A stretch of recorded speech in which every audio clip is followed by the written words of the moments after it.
Hello everyone, welcome to FOC classes. This video is for class 12 yoga code 841. इस video में हम unit 2 introduction to yoga text को complete करने वाले हैं। हम पहले चैप्टर को समझेंगे एंड देन उसके पीवाईक्यूज भी प्रैक्टिस करेंगे। इससे पहले हमने unit 1 introduction to yoga and yogic practices को ऑलरेडी कंप्लीट कर लिया है पीवाईक्यूज के साथ। उसकी वीडियो लिंक आपको डिस्क्रिप्शन में गिवन है, चेक कर सकते हैं। सबसे पहले हम यहाँ पर एक बार पीवाईक्यू पैटर्न को समझेंगे। मींस अब जो बोर्ड एग्जाम हुआ है लेटेस्ट सीबीएसई 2026 बोर्ड एग्जाम, उसमें कितने क्वेश्चंस आए हैं एंड कितने मार्क्स के क्वेश्चंस आए हैं इस चैप्टर से। यहाँ पर टोटल 12 क्वेश्चंस थे। 10 एमसीक्यू टाइप क्वेश्चंस थे जो 1 मार्क के क्वेश्चंस होते हैं and then 2 long answer type questions थे जो 4 मार्क्स के क्वेश्चन होते हैं। यहाँ पर टोटल 18 मार्क्स का वेटेज इस चैप्टर का बोर्ड एग्जाम में देखने को मिला। ठीक है, तो इसका मतलब है जो 50 मार्क्स का थ्योरी बोर्ड एग्जाम है उसमें से 18 मार्क्स सिर्फ इस चैप्टर से हैं। इसका मतलब ये बहुत इंपॉर्टेंट चैप्टर है एंड इससे एक वाइड कवरेज आपको मिल रही है मार्क्स के लिए। ठीक है, आपको इसे अच्छे से समझना है, इसके क्वेश्चन आंसर अच्छे से प्रैक्टिस करने हैं। Okay, starting with the first topic, concept of आहार means diet according to yogic text। हम यहाँ पर पढ़ने वाले हैं कि किस तरह से योगिक टेक्स्ट में मेंशन देखने को मिलता है आहार के बारे में। आहार का मतलब होता है डाइट, मींस हम किस तरह का फूड कंज्यूम करते हैं एंड हमें किस तरह का फूड कंज्यूम करना चाहिए सो दैट जब हम योगा प्रैक्टिस करें तो हमें उसका मैक्सिमम बेनिफिट मिल पाए। ये सभी चीजें हम यहाँ पर समझने वाले हैं। जैसा कि हम जानते हैं कि एक ह्यूमन बीइंग की बेसिक नीड्स हैं एयर, वाटर एंड फूड। कोई भी ह्यूमन बीइंग है उसके लिए सबसे बेसिक चीजें यही हैं, बेसिक रिक्वायरमेंट्स हैं लाइफ की। और बात करें फूड की तो फूड हर किसी की जरूरत है और सिर्फ फूड तो रिक्वायरमेंट है, बट अगर आप एक अच्छी लाइफ जीना चाहते हैं जिसमें आप हेल्दी रहें, आप अपना काम अच्छे से कर पाएं, उसके लिए आपको न्यूट्रिशन की रिक्वायरमेंट होती है। फूड एक रिक्वायरमेंट है बट न्यूट्रिशन एसेंशियल है आपके डेवलपमेंट के लिए। सो एक बैलेंस्ड और न्यूट्रिशियस डाइट का होना जरूरी है ताकि हम अपनी डेवलपमेंट कर पाएं एंड अपनी लाइफ में जो भी हमारे गोल्स हैं उन्हें अचीव कर पाएं। जब हम यंगर स्टूडेंट्स की बात करते हैं, जैसे आप हैं, इस टाइम आप क्लास 12th में हैं या फिर आपकी एज के बाकी जो बच्चे हैं, तो ऐसे स्टूडेंट्स में जो न्यूट्रिशन की रिक्वायरमेंट है वो ज्यादा होती है। ऐसा क्यों है? क्योंकि ये फेज होता है डेवलपमेंट का।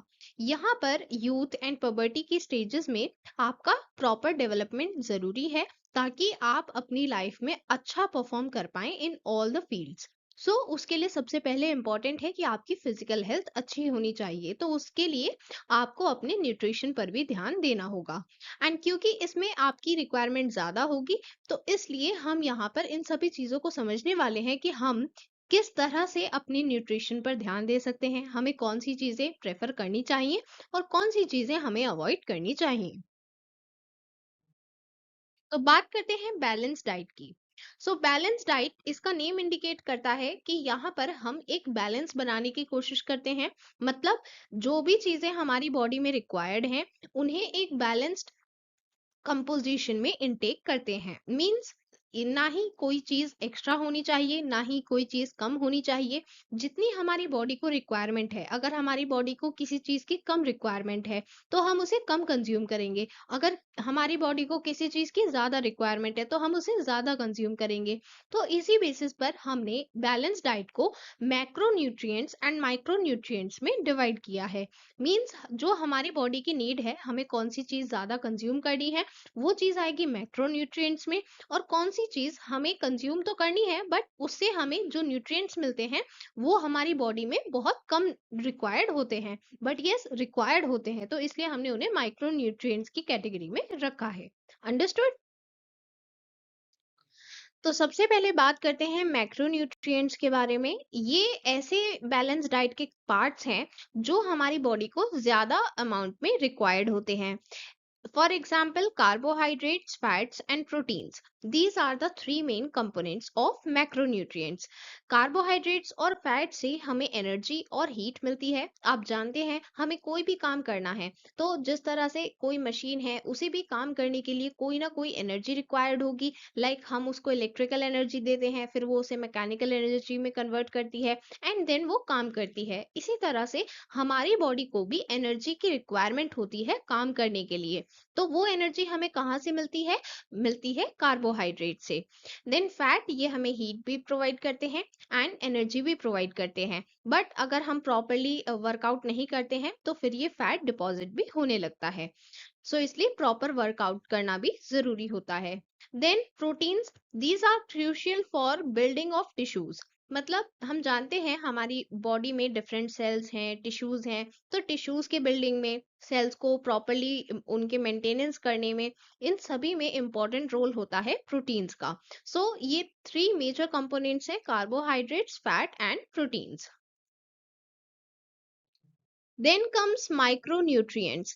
माइक्रोन्यूट्रिएंट्स ऐसे बैलेंस डाइट का ऐसा पार्ट है जो हमारी बॉडी में इतना ज्यादा रिक्वायर्ड नहीं होगा, बट उसका कुछ अमाउंट हमारी बॉडी में एसेंशियल होता है। एंड इसके लिए हम डिफरेंट फ्रूट्स, वेजिटेबल्स, इन सभी के थ्रू हम ये सभी चीजें इनटेक करते हैं। जो भी हमारी डिफरेंट सोर्सेज रहती हैं फूड की, उनसे हमें डिफरेंट विटामिन एंड मिनरल्स मिलते हैं एंड ये हेल्प करते हैं हमारी बॉडी के टिश्यूज एंड फंक्शंस को रेगुलेट करने में। और साथ ही जो अभी हमने मैक्रोन्यूट्रिएंट्स पढ़े थे, कार्बोहाइड्रेट, प्रोटीन एंड फैट, इन सभी को प्रॉपरली यूटिलाइज करने में हेल्प करते हैं माइक्रोन्यूट्रिएंट्स। इसीलिए हमने उसका नाम बैलेंस डाइट रखा है, क्योंकि मैक्रोन्यूट्रिएंट्स और माइक्रोन्यूट्रिएंट्स दोनों के अपने अपने रोल हैं एंड अपनी अपनी जगह दोनों ही इंपॉर्टेंट हैं। हमें दोनों को ही प्रॉपरली इनटेक करना है। जितना हमारी बॉडी में रिक्वायरमेंट होती है उसी हिसाब से हमें अपनी बैलेंस डाइट रखनी है, ताकि हमें सारी चीजें प्रॉपर प्रपोर्शन में मिल पाए एंड हमारी बॉडी की डेवलपमेंट की नीड्स कंप्लीट हो पाए। Understood? So here are the practice questions from this topic. First question, what is the concept of ahar? Then what is balanced diet? What are the macronutrients and what are the micronutrients? यहाँ पर मैंने आपको answer provide नहीं किया है because मैंने अभी आपको सारे टॉपिक्स एक्सप्लेन किए हैं। So you have to try it on your own. But yes, आपको एक सेपरेट क्वेश्चन आंसर वीडियो भी मिलेगी जहां पर आपको question answer means question with answers provide किए जाएंगे। यहाँ पर हम सिर्फ क्वेश्चंस आपको प्रोवाइड कर रहे हैं ताकि आप खुद प्रैक्टिस कर पाए। ठीक है? Now proceeding to the next topic, concept of aahar means diet. अब हम यहाँ पर स्पेसिफिकली बात करने वाले हैं योगिक डाइट के कुछ क्लासिफिकेशन के बारे में, जिसका मेंशन हमें देखने को मिलता है श्रीमद् भगवद गीता में, जहां पर योगिक डाइट के 3 टाइप्स बताए गए हैं। मतलब हमें बताया गया है कि जो फूड हम कंज्यूम करते हैं, फूड मतलब जिसे हम आहार कह रहे हैं, जो हम कंज्यूम करते हैं, उसके 3 टाइप्स हो सकते हैं। एक होता है सात्विक, दूसरा होता है राजसिक और तीसरा होता है तामसिक। इन सभी की अपनी अपनी क्वालिटीज होती हैं और इनका अपना अपना नेचर होता है। मींस जो कोई भी पर्सन है, लाइक वो कैसा फूड प्रेफर करता है उसका वैसा ही नेचर बन जाता है। इसलिए हमें ये देखना है कि हमारे लिए कौन सा फूड बेस्ट है, हमें कौन सा फूड कंज्यूम करना चाहिए ताकि हमारी हेल्थ सही रहे एंड वो हमारे लिए सही हो। तो सबसे पहले बात करते हैं सात्विक डाइट के बारे में। सात्विक डाइट सत्व कंसेप्ट पर बेस्ड है। इसका क्या मतलब होता है? ये रिप्रेजेंट करता है purity, harmony and balance. Means हम यहाँ पर एक ऐसी डाइट की बात कर रहे हैं जो बिल्कुल प्योर है। उसमें जो भी हम फूड कंज्यूम कर रहे हैं वो फूड फ्रेश है, नेचुरल है एंड सीजनल है। मतलब जिस सीजन का है हम उसी सीजन में कंज्यूम कर रहे हैं, क्योंकि अगर हम दूसरे सीजन में कंज्यूम करेंगे इसका मतलब कि वो दूसरे सीजन का है, तो मतलब वो फ्रेश नहीं कंसिडर किया जाएगा, सीजनल कंसिडर नहीं किया जाएगा। एंड मिनिमली प्रोसेस्ड, कम से कम प्रोसेस्ड हो या फिर बिल्कुल भी प्रोसेस्ड ना हो, बिल्कुल नेचुरल फूड हो, ऐसा फूड हम कंज्यूम करते हैं सात्विक डाइट में। इससे हमारी फिजिकल हेल्थ भी इंप्रूव होती है और हमें मेंटल क्लैरिटी भी मिलती है। एक योगिक डाइट में यही डाइट रिकमेंड की जाती है। मीन्स अगर आप योगा के फुल बेनिफिट्स लेना चाहते हैं तो उसके लिए सिर्फ योगा ही इनफ नहीं है, आपको योगा के साथ साथ अपनी डाइट पर भी ध्यान देना होगा। एंड आपको कैसी डाइट रखनी होगी? सात्विक डाइट। सो यहाँ पर सात्विक डाइट को योगिक डाइट भी कहा जाता है, क्योंकि यही रिकमेंड की जाती है विद योगा। बट यस, ये रिकमेंडेड है। बाकी आप इनिशियली एकदम से तो अपनी डाइट चेंज नहीं कर सकते, but yes, with time you should try to adapt this diet. It is considered as condition in which food occurs naturally and liberated from any added substances or preservatives. Means हम यहाँ पर एक ऐसी diet की बात करते हैं जिसमें हम नेचुरल फूड को कंज्यूम कर रहे हैं, उसमें कोई एडेड सब्सटेंस नहीं है, कोई प्रिजर्वेटिव नहीं है। मीन्स उसका जो प्रोसेसिंग होता है वो मिनिमल है या फिर है ही नहीं। मीन्स हम बिल्कुल नेचुरल फूड कंज्यूम करें, इसी चीज को सात्विक डाइट प्रमोट करता है। अंडरस्टूड? सो सात्विक डाइट में हम जनरली ऐसी चीजों को प्रेफर करते हैं जो अपनी नॉर्मल स्ट्रक्चर में है, क्योंकि अगर हमने उनका स्ट्रक्चर चेंज किया इट मीन्स हमने उन्हें कहीं ना कहीं प्रोसेस किया है। सो इसलिए हम ज्यादा प्रोसेस ना करें, इसलिए हम रॉ, स्टीम्ड या लाइटली कुक्ड फूड को ही कंज्यूम करते हैं। इसमें आता है होल ग्रेन्स जो हमें कार्बोहाइड्रेट्स देते हैं, पल्सेस, नट्स एंड सीड्स जिससे हमें प्रोटीन्स मिलते हैं, फ्रेश लीफी फूड्स जिससे हमें न्यूट्रिएंट्स एंड मिनरल्स मिलते हैं, हर्ब्स, नेचुरल स्वीटनर्स जैसे हनी, और ये स्मॉल क्वांटिटीज में कंज्यूम करना चाहिए। तो इस तरह के फूड आते हैं सात्विक डाइट में। अंडरस्टूड? सो एग्जाम में आपसे ये भी क्वेश्चन पूछा जा सकता है कि सात्विक डाइट क्या है, उसमें आपको बेसिक कंसेप्ट एक्सप्लेन करना है कि यहाँ पर हम प्योरिटी की बात करते हैं, ऐसे फूड की बात करते हैं जो नेचुरल हो, मिनिमली प्रोसेस्ड हो, फ्रेश हो, सीजनल हो, और फिर अगर आपसे एग्जाम्पल पूछे जाते हैं तो आप ये सभी एग्जाम्पल्स दे सकते हैं। अंडरस्टूड? राजसिक डाइट। राजसिक डाइट में ऐसा फूड आता है जो बिटर, सॉल्टी, मीन्स ज्यादा नमक होगा, ज्यादा मसाले होंगे, ज्यादा गर्म होगा, एंड उससे कहीं ना कहीं हम इतना हेल्दी फील नहीं करते हैं, एंड ना ही वो हमारी हेल्थ के लिए इतना ज्यादा अच्छा होता है। अगर हम इस फूड को सात्विक डाइट के साथ बैलेंस ना करें और सिर्फ राजसिक डाइट ही कंज्यूम करें तो ये हमारी हेल्थ को नुकसान भी पहुंचा सकता है। हमें डिस्कम्फर्ट होगा, डिप्रेशन हो सकता है, इलनेस हो सकती है ऐसे फूड कंज्यूम करके। सो ऐसे फूड को या तो हम दूसरे फूड के साथ बैलेंस करें या फिर इसको रखें ही ना, यही ऑप्शन बेटर है। बट अगर आप फिर भी इसे रखना चाहते हैं तो इसे हमें बैलेंस करना होगा विद सात्विक डाइट, क्योंकि अगर आप सिर्फ इस पर डिपेंडेंट रहते हैं तो इससे कहीं ना कहीं आपकी हेल्थ पर भी नेगेटिव इफेक्ट होगा। सो क्योंकि ये नेगेटिव इफेक्ट होता है सिर्फ इसको कंज्यूम करने से, तो इसलिए राजसिक चीजों को मना किया जाता है कि आपको योगिक डाइट में ये नहीं कंज्यूम करने चाहिए। हाउएवर इनिशियली जब आप योगा स्टार्ट करते हैं तो आप एकदम से अपनी डाइट चेंज नहीं कर पाते, बट यस, विद टाइम आपको ये रियलाइज करना चाहिए कि जो चीजें हमारे लिए सही नहीं है उन्हें हमें कंज्यूम नहीं करना। जैसे caffeinated beverages like T, coffee, ये सभी चीजें और ऐसी चीजें जो ओवर प्रोसेस्ड होती हैं जिसमें आर्टिफिशियल सब्सटेंसेस ऐड किए जाते हैं, ये सभी चीजें राजसिक डाइट का पार्ट होती हैं। Then next third type is tamasic diet. Not completely cooked, flavorless, smelly, not fit as a contribution to health. Means तामसिक डाइट में ऐसा फूड होता है जो या तो पूरा पका हुआ नहीं है, उसमें फ्लेवर नहीं है, या फिर बहुत ज्यादा स्मेल है, एंड वो हमारी हेल्थ के लिए एक अच्छा ऑप्शन नहीं माना जाता, क्योंकि ऐसे फूड सब्सटैंशियल होते हैं। इससे एक पर्सन में लेजीनेस आती है, एग्जॉस्शन आता है। तो ऐसा फूड कंज्यूम करके आप हेल्दी फील नहीं करते हैं, इंस्टेड आप बहुत थका हुआ फील करते हैं।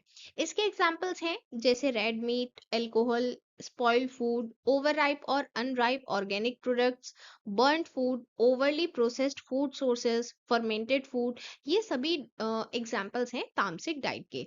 सो इस तरह के फूड अगर आप कंज्यूम करते हैं तो इनमें बहुत ज्यादा स्मेल होती है, प्रॉपरली कुक्ड नहीं होते हैं, एंड ये आपकी हेल्थ के लिए भी एक अच्छा ऑप्शन नहीं होते। सो ये तामसिक डाइट का एग्जाम्पल है। एंड ऐसी डाइट योगिक डाइट में कंप्लीटली मना होती है कि आपको ये सभी चीजें कंज्यूम बिल्कुल नहीं करनी है। जैसे कि हमने बात की थी कि जो राजसिक डाइट में हमने चीजें डिस्कस की, तो वो आप अगर शुरू में नहीं भी छोड़ पाते तो वो आप बैलेंस बनाकर चल सकते हैं। मींस जो राजसिक डाइट है उसका बैलेंस बना ले सात्विक डाइट के साथ। बट जो तामसिक डाइट है वो बिल्कुल भी कंज्यूम करने को मना किया जाता है। तो इसलिए यहाँ पर जो सबसे प्रेफर्ड है वो है सात्विक डाइट। फिर अगर आपको इनिशियली आप योगा स्टार्ट कर रहे हैं एंड आपको अपनी डाइट चेंज करनी है, तो आप इनिशियली पूरा कंप्लीट चेंज तो नहीं कर पाएंगे, इसलिए आप राजसिक डाइट को सात्विक डाइट के साथ मेंटेन करें, बैलेंस करें, और फिर टाइम के साथ साथ सात्विक डाइट पर शिफ्ट हो जाएं। बट तामसिक डाइट आपको किसी भी केस में कंज्यूम नहीं करनी है। Understood? So here are the practice questions.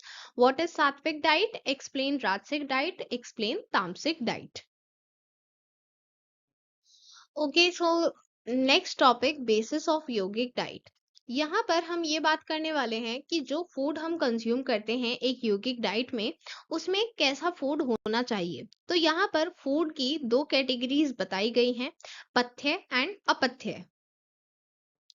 सबसे पहले पथ्य मीन्स होलसम फूड। जैसा कि नेम इंडिकेट कर रहा है, ये फूड हमारे लिए होलसम है, मतलब हमारे लिए ऑलमोस्ट सफिशिएंट है। सो यहाँ पर हम ऐसे फूड की बात कर रहे हैं जो हमें कंज्यूम करना चाहिए, मीन्स वो रिकमेंडेड है। एंड इसमें हम ग्रेन्स, व्हीट, राइस, इन सभी की बात करते हैं। इसके साथ हम मिल्क, घी, ये सभी चीजें कंज्यूम कर सकते हैं। Sugar sweets, dry ginger, cucumber, vegetables, pulses, pure water, ये सभी चीजें यहाँ पर रिकमेंडेड होती हैं। तो यही पथ्य फूड का पार्ट है। तो पथ्य मीन्स जो हमारे लिए रिकमेंडेड है, जो हमारी बॉडी की बेसिक रिक्वायरमेंट्स को कंप्लीट करता है।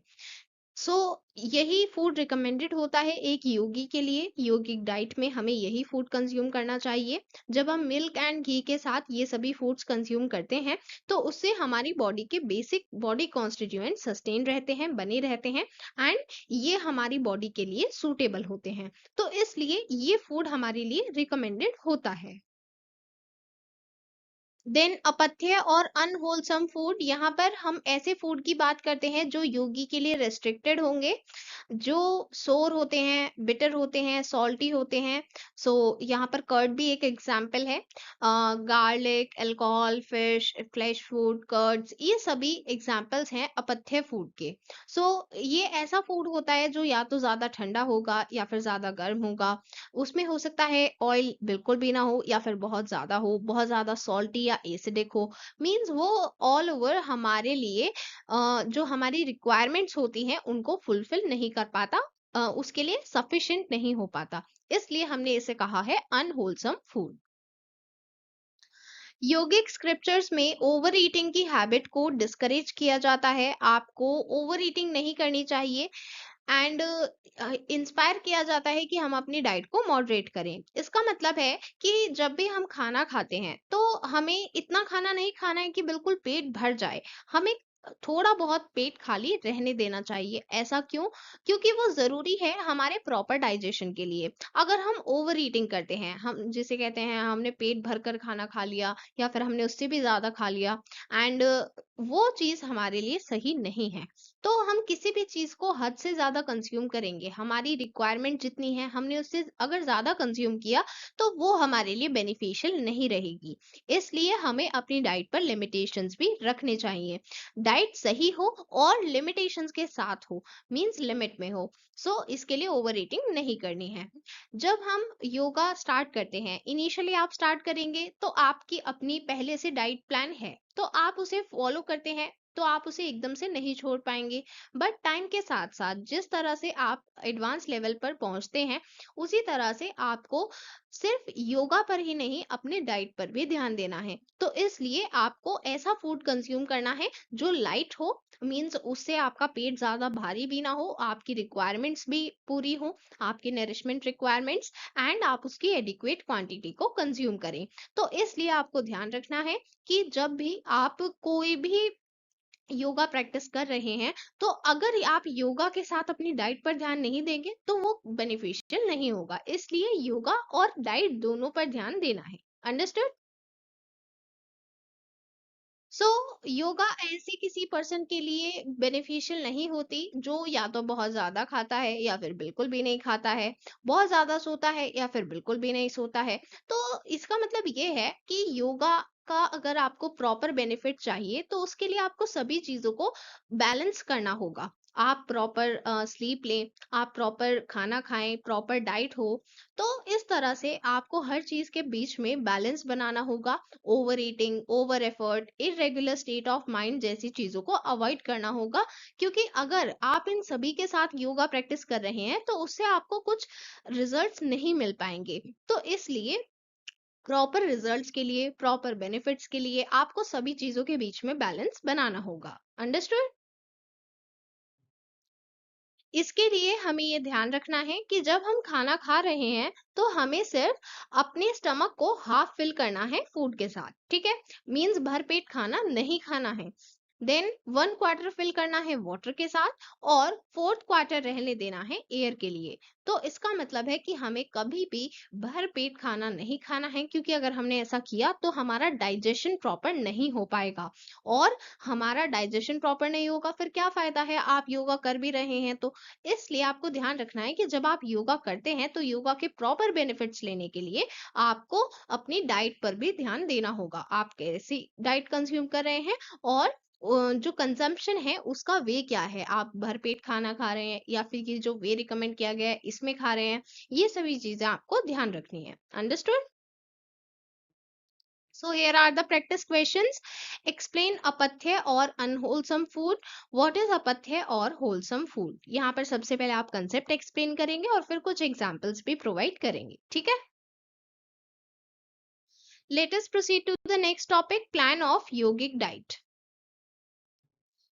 जब हम योगा परफॉर्म करते हैं तो हमने उसके रूल्स पहले भी पढ़े हैं। जब हम डिनर लें, लंच लें, उसके जस्ट बाद या जस्ट पहले नहीं परफॉर्म करना है, क्योंकि पहले डिनर या लंच करने से पहले आप भूखे होते हैं। तो जब आपको बहुत ज्यादा भूख लग रही है तब भी आपको योगा प्रैक्टिस नहीं करनी चाहिए। एंड जब आप खाना खा लेते हैं उसके इमिजिएटली बाद भी परफॉर्म नहीं करना है। तो कब परफॉर्म करना है? जब आपका स्टमक एम्प्टी हो, मोस्ट प्रेफरेबली तभी करते हैं, ठीक है? और जब ट्रेनिंग स्टार्ट कर रहे हैं उससे पहले आपको मिल्क एंड बटर लेना है। एंड ऑफ कोर्सली क्योंकि हम हाफ आवर तक कुछ कंज्यूम नहीं कर रहे हैं तो मींस हाफ आवर से पहले आप एटलीस्ट ये चीजें कंज्यूम कर ले ताकि आपकी एनर्जी भी बनी रहे और फिर आप अपनी जो ट्रेनिंग है वो स्टार्ट कर सकते हैं। Understood? Then next topic, effect of mitahar yogic diet. जब हम यौगिक ईटिंग शेड्यूल की बात करते हैं तो हमें अपना डे स्टार्ट करना चाहिए वार्म वाटर के साथ, जिसमें हम लेमन भी मिक्स कर सकते हैं। इससे हमारी बॉडी डिटॉक्सिफाई होती है। डिटॉक्सिफिकेशन का मतलब है कि हमारी बॉडी में जितने भी हार्मफुल टॉक्सिन्स हैं जिसकी वजह से हमारी बॉडी में डिजीज भी हो सकती हैं, ऐसे सभी टॉक्सिन्स को रिमूव करता है। इसकी हेल्प से हमारी बॉडी पूरी क्लीन हो जाती है और इससे हमें अलग अलग बीमारियां होने के चांसेस कम रहते हैं। जब हम सात्विक डाइट कंज्यूम करते हैं तो उससे हम फिट रहते हैं। हमने डिस्कस किया था कि उसमें हम नेचुरल फूड कंज्यूम करेंगे एंड वो हमें फिट रहने में हेल्प करेगा।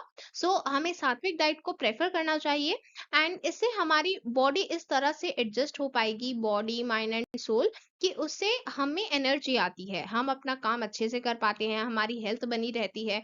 तो इसलिए हमें सात्विक डाइट को ही प्रेफर करना है। जब हम यौगिक डाइट कंज्यूम करते हैं तो इसकी हेल्प से हम फैट भी इजीली लूज कर सकते हैं एंड हमारी बॉडी की इम्यूनिटी पावर भी बढ़ती है। तो अगर आप अपनी यौगिक डाइट को बनाए रखें और साथ ही योगा भी प्रॉपरली परफॉर्म करें, योगा, प्राणायाम एंड फिजिकल एक्टिविटीज, तो इससे आप अलग अलग लाइफस्टाइल डिजीजेस से बच सकते हैं। क्योंकि लाइफस्टाइल डिजीजेस का मतलब ही यही है कि आपका लाइफस्टाइल जब ठीक नहीं होता है। लाइफस्टाइल में क्या चीजें हैं कि आप किस तरह से अपना पूरा डे स्पेंड करते हैं एंड आप किस तरह की डाइट कंज्यूम करते हैं, ये सभी आपके लाइफस्टाइल का पार्ट होते हैं। तो जब आप अपनी लाइफस्टाइल को ही सही कर लेंगे तो आपको लाइफस्टाइल डिजीजेस होने का खतरा भी कम रहता है। क्योंकि आपकी फिजिकल हेल्थ सही है, आपकी ऑल ओवर हेल्थ सही है, तो आपको ऐसी डिजीजेस होने का रिस्क कम रहता है। Sattvic diet includes green leafy vegetables, fruits and sprouts. So ये सभी चीजें सात्विक डाइट में इंक्लूडेड होती हैं, हमने पहले भी डिस्कस किया था। Accordingly it doesn't take a lot of hard work for the stomach related system to process the food. Means ये सभी क्योंकि नेचुरल फूड हैं एंड ये अपनी रॉ फॉर्म में है, तो जब हम इन्हें कंज्यूम करते हैं तो हमारे स्टमक को, हमारे पेट को इतनी मेहनत नहीं करनी है इसे प्रोसेस करने में, एंड वो इसे इजीली डाइजेस्ट कर पाता है। जब इजीली डाइजेस्ट कर पाएगा तो हमें कोई डाइजेशन का प्रॉब्लम नहीं होगा, एंड जब ये इजीली डाइजेस्ट होंगे तो इससे जो न्यूट्रिएंट्स हैं वो भी इजीली एब्जॉर्ब हो पाएंगे, मतलब हमारी बॉडी वो न्यूट्रिएंट्स एब्जॉर्ब कर लेती है। तो इस वजह से हमारी हेल्थ ठीक बनी रहती है। क्यों? क्योंकि यहाँ पर ये सात्विक डाइट में हम ये सभी फूड कंज्यूम करते हैं।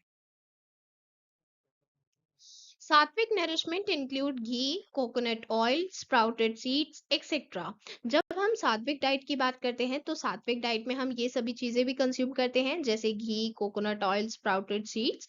इससे हमें नरिशमेंट मिलता है, इससे हमारा फूड तो टेस्टी बनता ही है और साथ ही ये गुड फैट का काम करते हैं। गुड फैट का मतलब है जब हम फैट्स की बात करते हैं जिससे हमें एनर्जी एंड हीट मिलती है, तो अगर आप अलग अलग फूड्स की बात करें जिससे हमें फैट्स मिलते हैं, तो उसकी डिफरेंट कैटेगरीज होती हैं। यहाँ पर जो फूड हम सात्विक डाइट में इंक्लूड करें, इससे हमें गुड फैट मिलता है, जो हमारी डाइट में हमें हेल्प करेगा हमारे माइंड, हेल्दी मेमोरी को शार्प रखने में। तो ऑल ओवर हमारी हेल्थ अच्छी बनी रहेगी क्योंकि ये गुड फैट हमें एनर्जी और हीट प्रोवाइड कर रहे हैं। सो इसलिए हम ये सात्विक डाइट को प्रेफर करते हैं। Understood? Practice question, explain effect of मित आहार। यहाँ पर मित आहार का क्या मतलब है? योगिक डाइट। अंडरस्टूड? उसका जो कंसेप्ट अभी हमने पढ़ा है, हमने अप्रॉक्स 5 पॉइंट्स डिस्कस किए हैं, तो जितने मार्क्स का क्वेश्चन है उसी के अकॉर्डिंग आपको एक्सप्लेन करना है कि योगिक डाइट हमारे लिए किस तरह से बेनिफिशियल रहती है। और योगिक डाइट में हमने बेसिकली सात्विक डाइट का ही मेन डिस्कशन किया, क्योंकि हमने डिस्कस किया था कि सात्विक डाइट को ही योगिक डाइट कंसिडर किया जाता है। Now let us proceed to the next topic, significance of Hatha Yoga practices in health promotion. सबसे पहले हठ योगा क्या है? हठ योगा एक टाइप का योगा है। अलग अलग टाइप के योगा होते हैं, उसी में से एक टाइप है हठ योगा। हठ योगा में हम different postures, breath, gestures, locks, meditation sounds, cleansing process की बात करते हैं। ये सभी इनका कॉम्बिनेशन मिलाकर बनता है हठ योगा। ये सभी एक सीक्वेंस में परफॉर्म किए जाएंगे, पर्टिकुलर स्टेप्स होंगे, पर्टिकुलर प्रोसीजर्स होंगे, उसी तरह से ये परफॉर्म किए जाते हैं, एंड ऑल ओवर हमारे फिजियोलॉजिकल फंक्शंस इंप्रूव होते हैं, जिसकी वजह से हम मेंटल बैलेंस भी अचीव कर पाते हैं, हमारी मेंटल हेल्थ सही रहती है और हम अपने स्पिरिचुअल गोल्स को भी अचीव कर पाते हैं। सो हठ योगा हमें हेल्प करता है हमारी ऑल ओवर हेल्थ को प्रॉपर बनाए रखने में। हठ योगा का मीनिंग समझते हैं। हठ योग को अगर हिंदी में लिखें तो यहाँ पर हठ दो वर्ड से मिलकर बना है, ह ठ। ह का मतलब होता है प्राण शक्ति, मींस एक ऐसा फोर्स जिसकी वजह से हम सरवाइव करते हैं, हम लिविंग बीइंग हैं, that is life force. Then tha, इसका मतलब होता है मेंटल फोर्स। लाइफ फोर्स और मेंटल फोर्स ये दोनों फंडामेंटल क्रिएटर्स माने जाते हैं, और हठ योगा के थ्रू हम इन दोनों को यूनाइट करते हैं, मतलब इन दोनों का यूनियन ही हठ योगा होता है। जैसे कि हमने पहले जब योगा का डिस्कशन किया, जब हमने इनिशियली योगा को समझा, तो हमने क्या समझा था? बॉडी, माइंड एंड सोल, इन सभी का यूनियन होता है योगा। तो उसी तरह से union of pranic force means life force and mental force is hatha yoga. Understood? सो पूरे यूनिवर्स में इन दोनों को फंडामेंटल क्रिएटर्स माना जाता है, और इन दोनों के यूनियन को हम क्या कहते हैं? हठ योगा। इन मींस हठ योगा प्रैक्टिस करने से ही इन दोनों का यूनियन हो पाता है। Understood? Now what is the significance of hatha yoga? जब हम हठ योगा प्रैक्टिस करते हैं, डिफरेंट योगासन प्रैक्टिस करते हैं, तब हमारा रेस्पिरेटरी सिस्टम इंप्रूव होता है, हमारी वाइटल कैपेसिटी बढ़ती है, हमारी कार्डियोवैस्कुलर फिटनेस भी इंप्रूव होती है। जब हम रेगुलर प्रैक्टिस करते हैं हठ योगा की, तो उससे हमारा ब्लड प्रेशर नॉर्मलाइज होता है, एंड इससे जो हार्ट की डिजीजेस होती हैं वो भी कंट्रोल में रहती हैं। सो जब हम हठ योगा रेगुलरली प्रैक्टिस करेंगे तो हमारी हार्ट की हेल्थ भी बनी रहती है। Then improves digestive system. हम जानते हैं कि हमारा डाइजेशन बहुत इंपॉर्टेंट है हमारी फिजिकल हेल्थ को मेंटेन रखने के लिए। एंड हमारी डाइजेशन कैसे प्रॉपर रहेगी, जब हमारा मेटाबॉलिज्म सही रहेगा। तो जब हम हठ योगा प्रैक्टिस करते हैं, इससे हमारा मेटाबॉलिज्म सही बना रहता है, हमें भूख लगती है, हम प्रॉपर खाना खाते हैं, एंड उससे हमारा प्रॉपर डाइजेशन भी होता है। जब हम प्रॉपर आसन करेंगे, तो उससे हमारे प्रॉपर बॉडी मसल स्ट्रेच होती हैं, मसाज होती हैं। इस वजह से जो फूड है वो एफिशिएंटली डाइजेस्ट हो पाता है, तो हमारा डाइजेस्टिव सिस्टम इम्प्रूव होता है। Clear and shiny skin. जब हम शठ क्रिया परफॉर्म करते हैं, हमने शुरू में डिस्कस किया हठ योगा का एक पार्ट शठ क्रिया भी है। शठ क्रिया मीन शठ कर्मा, जहां पर हम प्योरिफिकेशन प्रोसेसेस की बात करते हैं। तो ये जो प्योरिफिकेशन प्रोसेस है, इन्हीं की हेल्प से जब हम ये परफॉर्म करते हैं, तो इन्हीं की हेल्प से हमारी बॉडी प्योरीफाई होती है, डिटॉक्सिफाई होती है, हमारी बॉडी से टॉक्सिन्स एलिमिनेट होते हैं।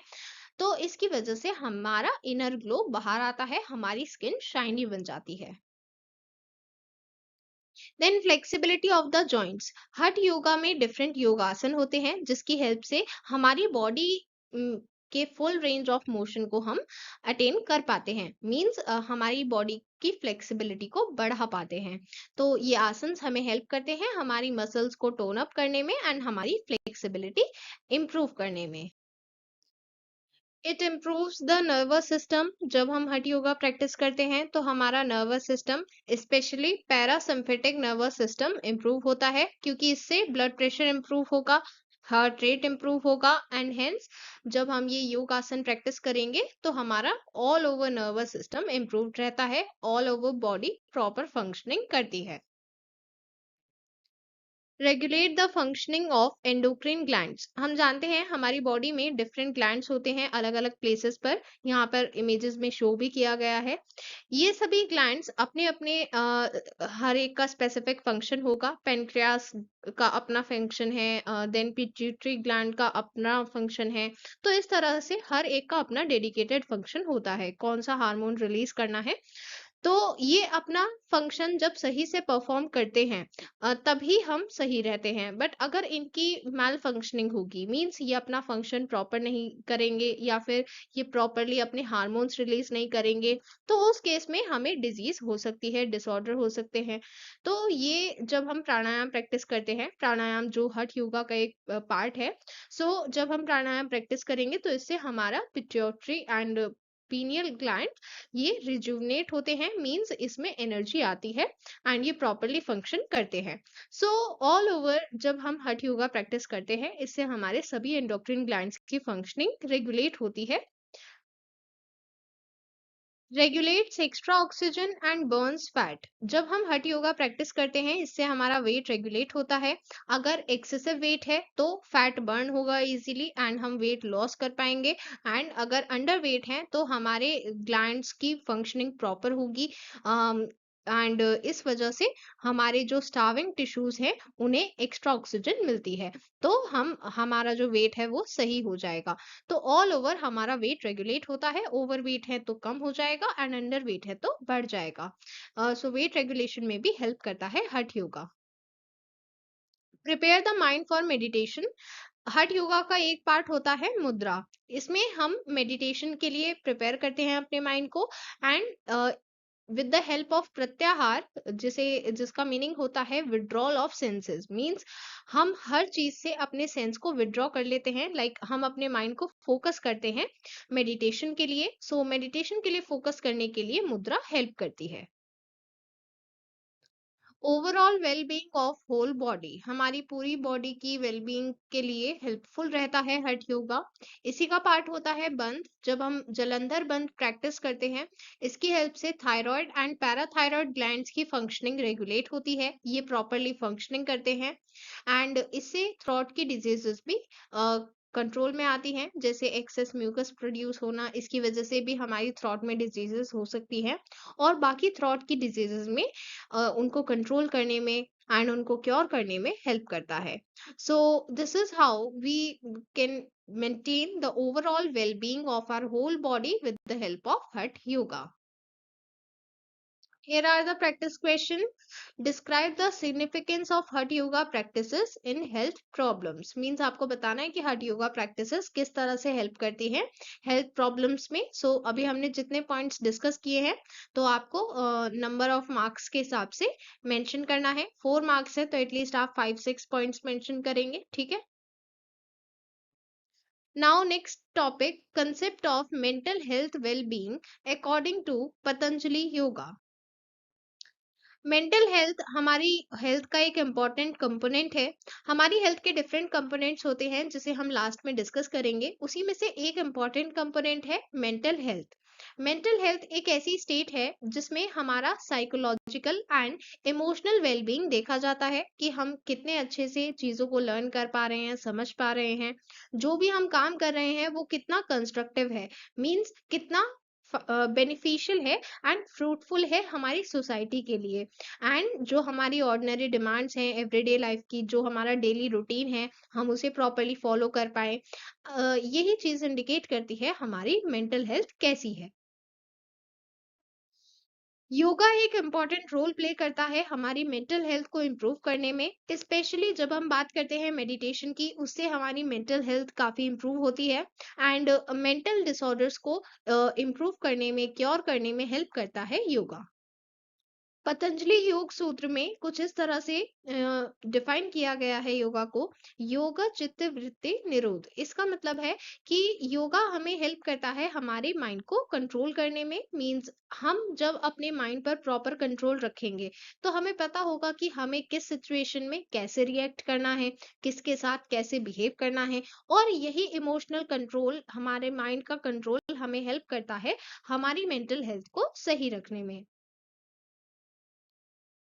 पतंजलि योग सूत्र में हाईलाइट किया गया है कि किस तरह से योगा में इतनी कैपेबिलिटी है. जब हम डिफरेंट योगासन प्रैक्टिस करते हैं, मेडिटेशन करते हैं, इन सभी में इतनी पावर है कि ये हमारी मेंटल हेल्थ को इम्प्रूव करने में हेल्प करती हैं. Promotive, preventive and curative aspects of the Patanjali योग सूत्र. ये सभी एस्पेक्ट पतंजलि योग सूत्र में गिवन है जिसके हेल्प से हम अपनी मेंटल हेल्थ को प्रमोट कर सकते हैं, डेवलप कर सकते हैं एंड पीस मेंटेन करने के लिए एक हेल्दी पर्सनालिटी डेवलप कर सकते हैं. इसके लिए पतंजलि योग सूत्र के कुछ स्पेसिफिक सूत्र हम यहाँ पर देखने वाले हैं.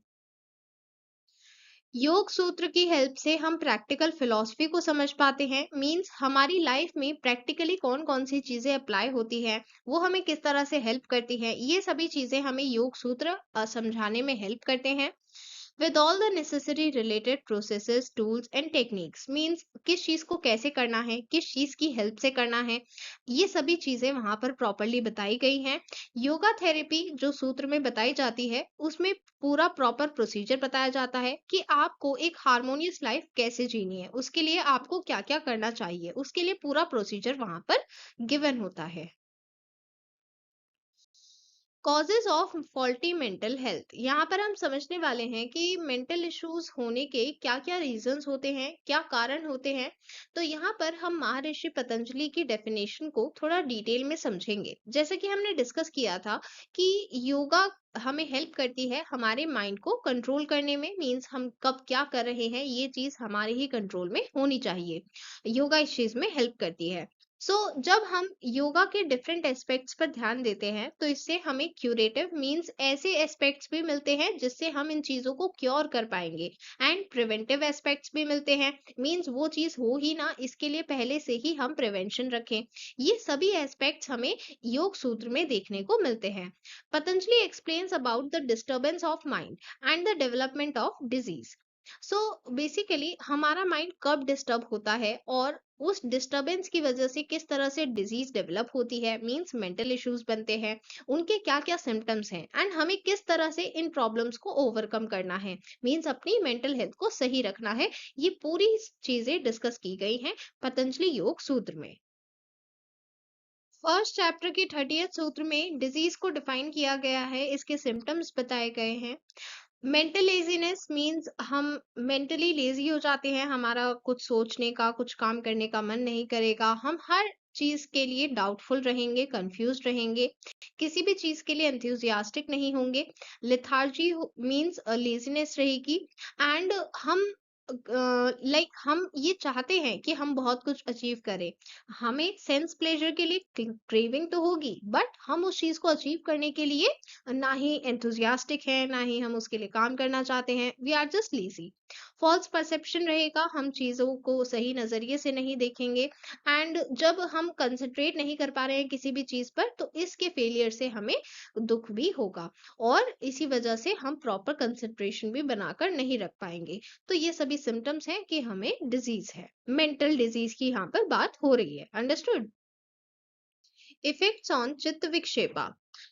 यहाँ पर हम मेंटल डिस्ट्रैक्शन की बात कर रहे हैं, जिसे हमने चित्त विक्षेपा कहा है। हम इसके मेजर सिम्टम्स के बारे में समझने वाले हैं। Pain, depression, trembling, irregular breathing, ये सभी मेजर सिम्टम्स होते हैं मेंटल डिस्ट्रैक्शंस के।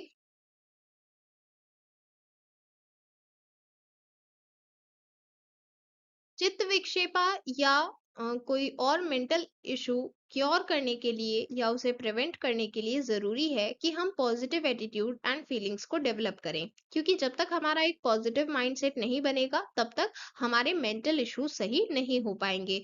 तो इसलिए पॉजिटिव एटीट्यूड डेवलप करना बहुत इंपॉर्टेंट है। सो इसे हम कहते हैं चित्त प्रसादना। मीन्स एक ऐसी स्टेट ऑफ माइंड अचीव करना जिसमें हमारा माइंड बिल्कुल काम है, ब्लिसफुल स्टेट में है, जिसमें हम एक सही माइंडसेट रखते हैं हर एक चीज के लिए। तो इसके लिए हमें क्या करना होगा? डिफरेंट काइंड ऑफ पीपल के लिए सही एटीट्यूड रखना होगा। जो हैप्पी है उसके लिए हमें फ्रेंडलीनेस रखनी होगी, मीन्स उसके लिए फ्रेंडली होना होगा। एंड जो अनहैप्पी है, किसी को कोई दुख है, तो उसके लिए हमें कंपैशन होना चाहिए। अगर हम कोई अच्छा काम कर रहे हैं, तो उसके लिए हमारे मन में डिलाइट मीन्स मुदिता होनी चाहिए।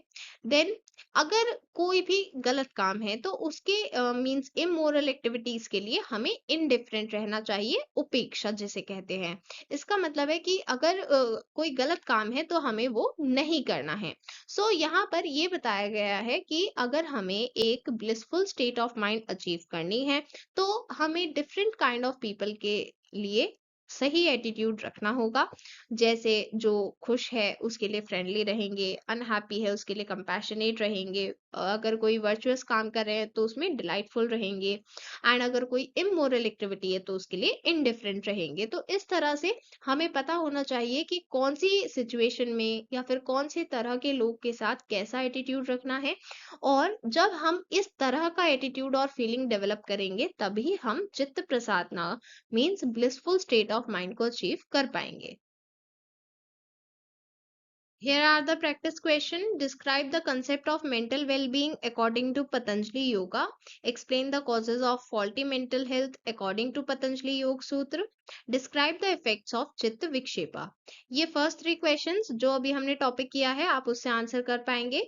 Next question, what are the steps for promoting mental modifications of health, ये हमारा नेक्स्ट टॉपिक है। So let us start the next topic. Kriya yoga.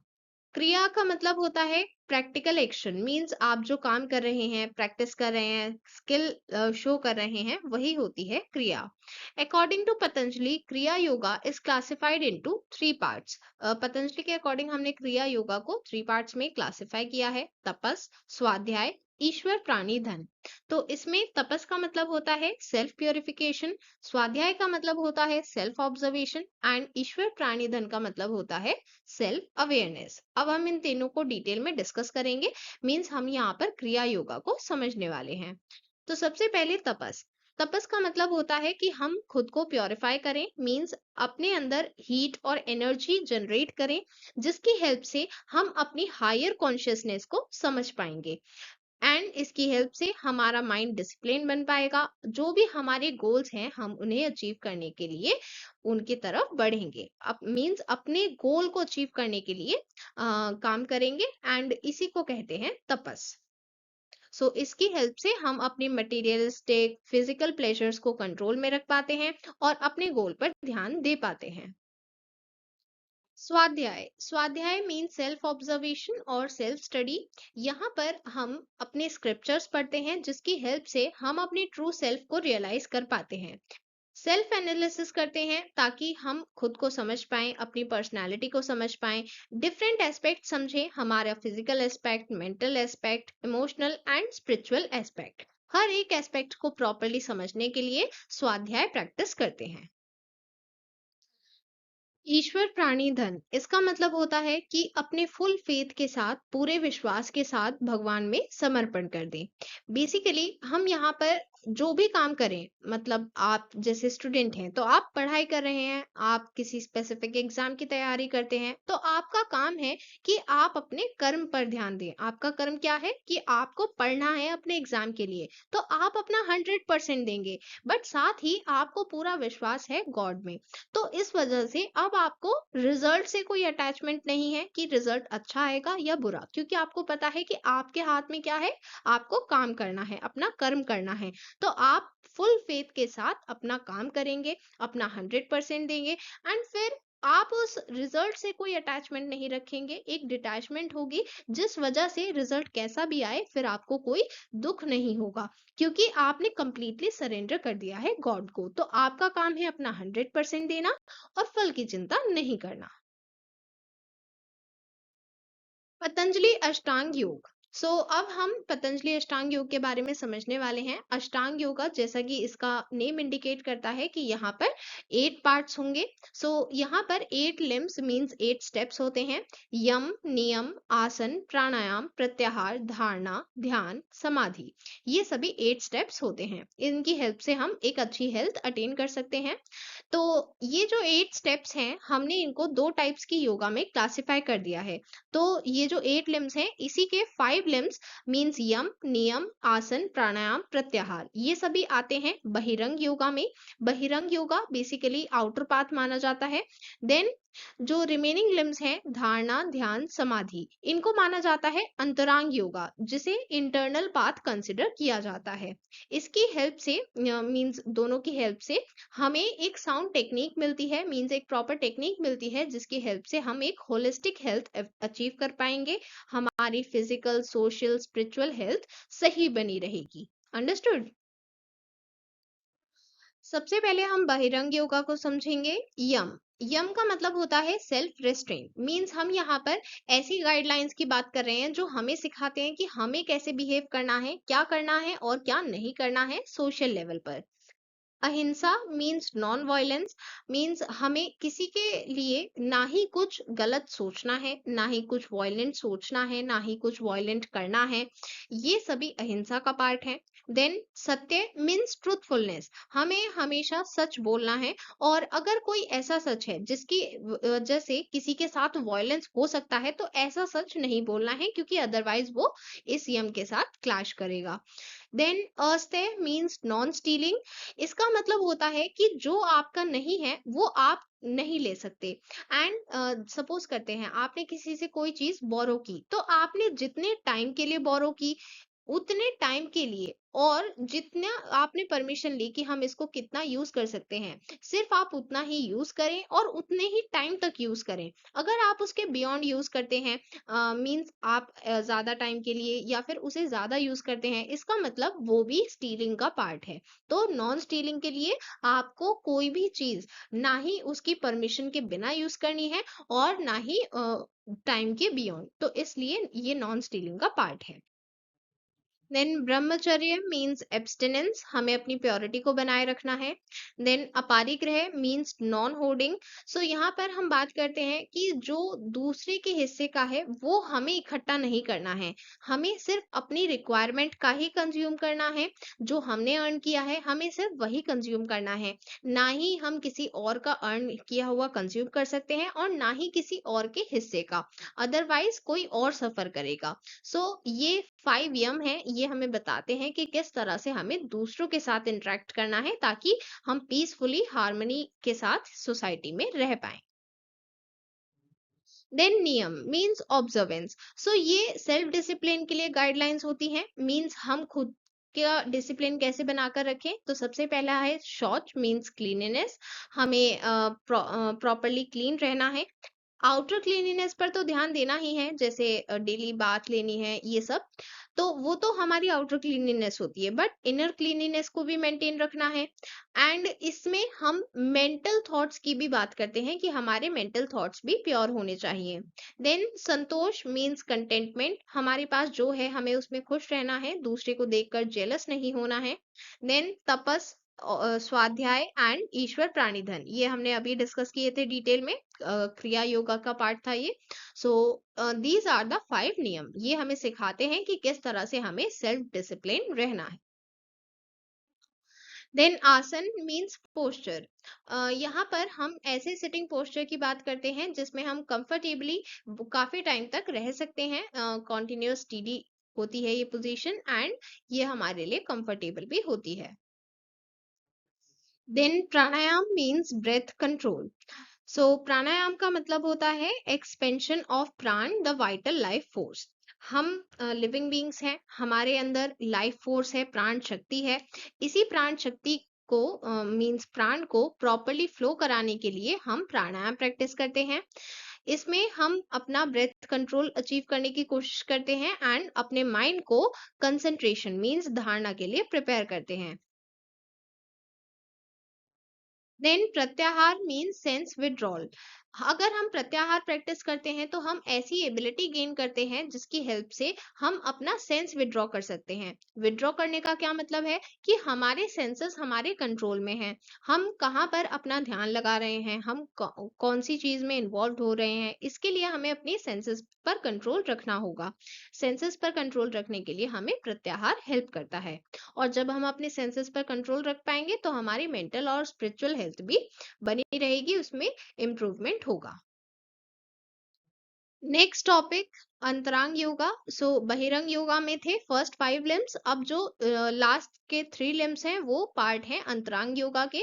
सो सबसे पहला है धारणा मींस कंसंट्रेशन और focus.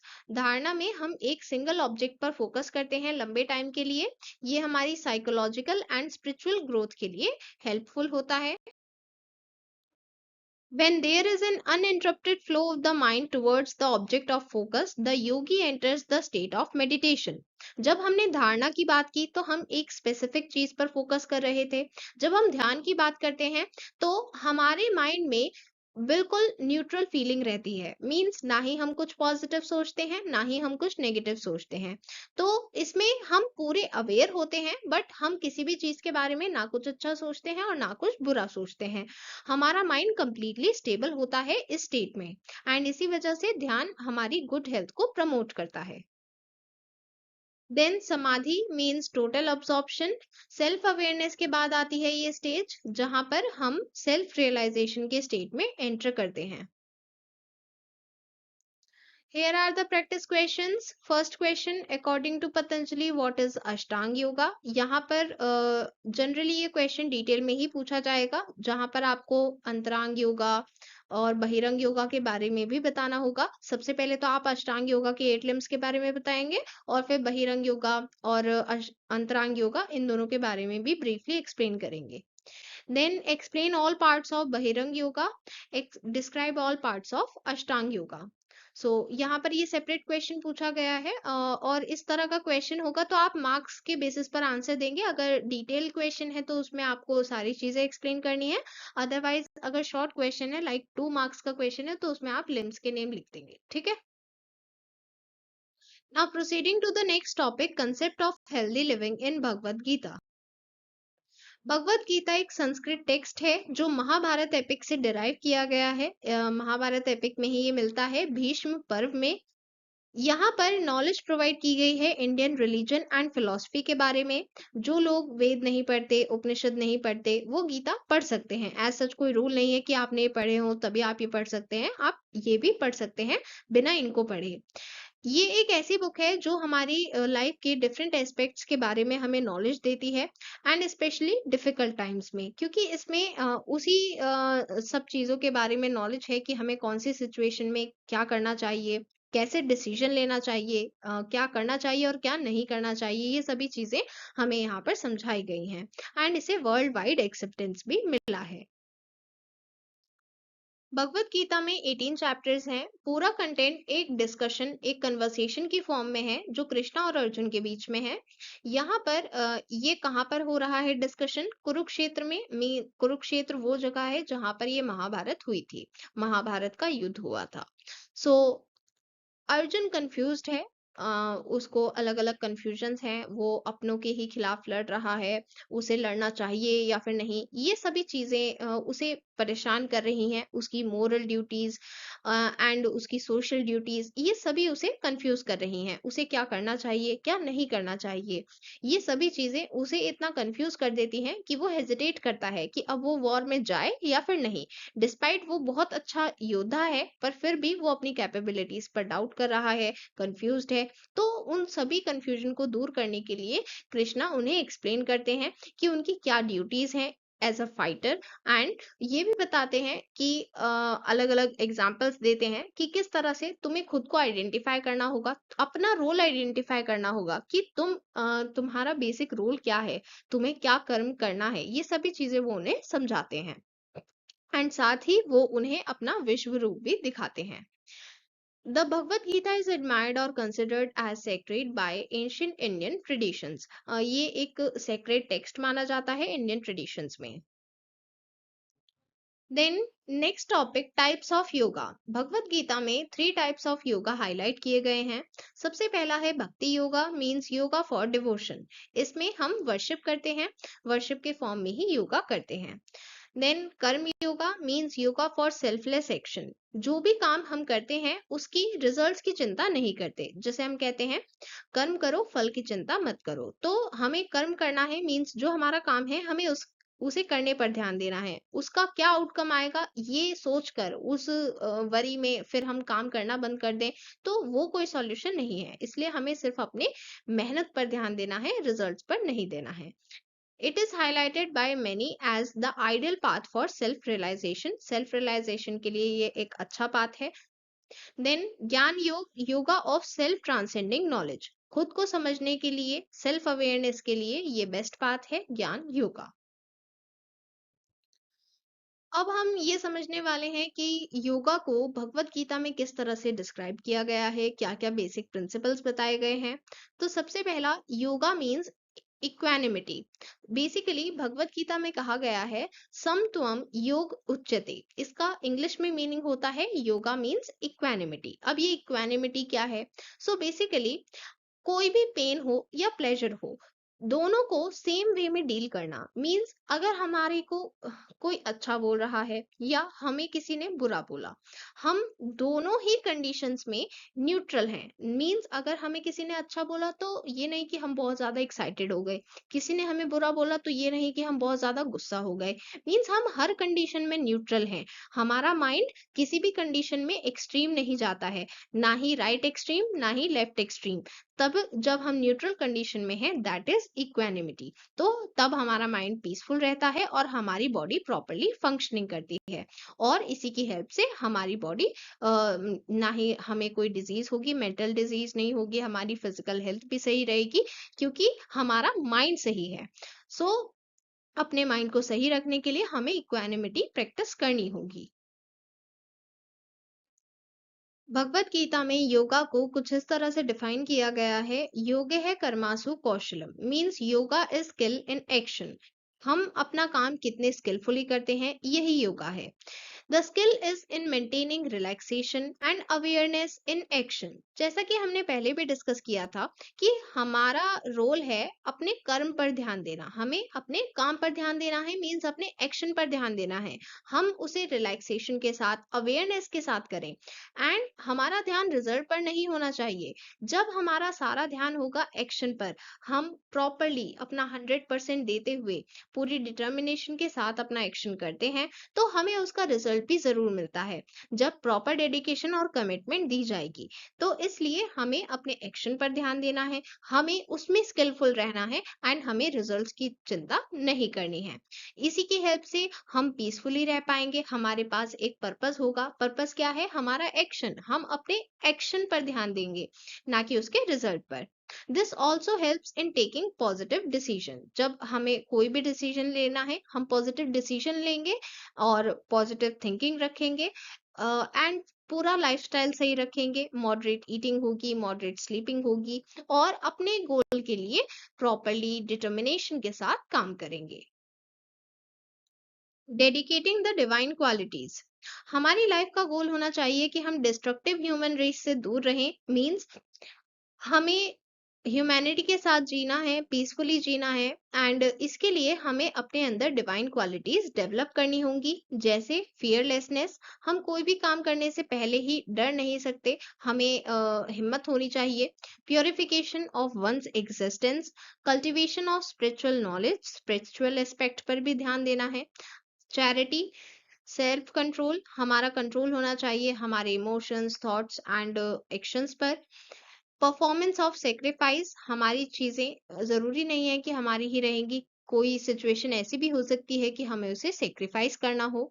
Study of Vedas, austerity means tapas, इसके बारे में हमने पहले भी डिस्कशन किया था, आपको सेल्फ डिसिप्लिन रहना है।